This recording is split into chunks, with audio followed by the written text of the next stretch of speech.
Is Glasgow in crisis over the costs for asylum seekers and refugees in terms of their housing? So can I just make a distinction first? This is a complex area, and there's a lot of legal and legislative differences.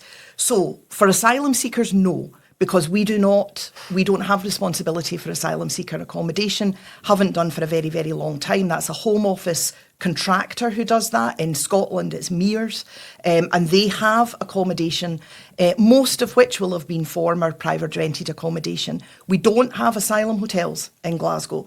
We don't have asylum hotels because we've been an asylum dispersal city for over 20 years. So for a long time, that kind of estate, if you like, has been built up by the Home Office contractors.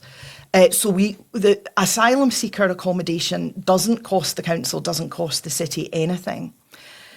When people are given leave to remain, though, and they become refugees, they legally then are no longer asylum seekers, they're refugees. The UK government has said to them, your asylum claim is valid, it is legitimate, you have a right to stay here in the UK, and they get leave to remain status.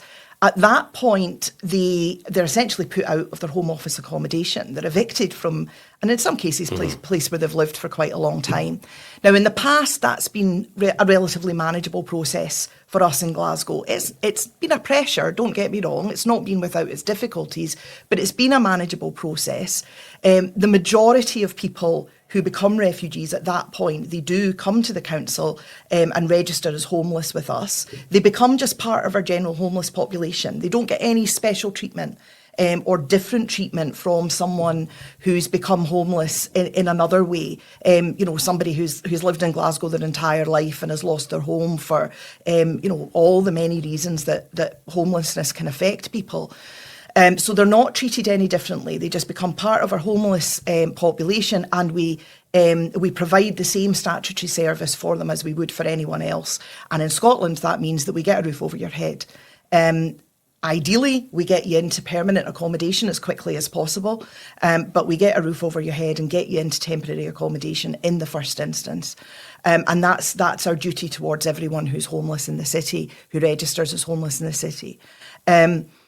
What has happened, though, is that the previous UK government a couple of years ago, in order to say that it was reducing the number of asylum seekers, started to mass process the asylum applications and give people leave to remain at a far faster rate than they had been previously. Now, in some ways, that's a really good thing because folk are sitting waiting for these decisions for a long time, sometimes years.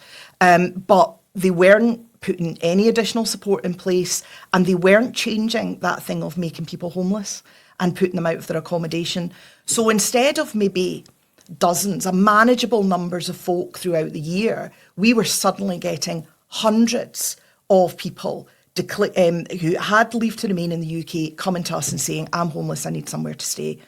And essentially, we run out of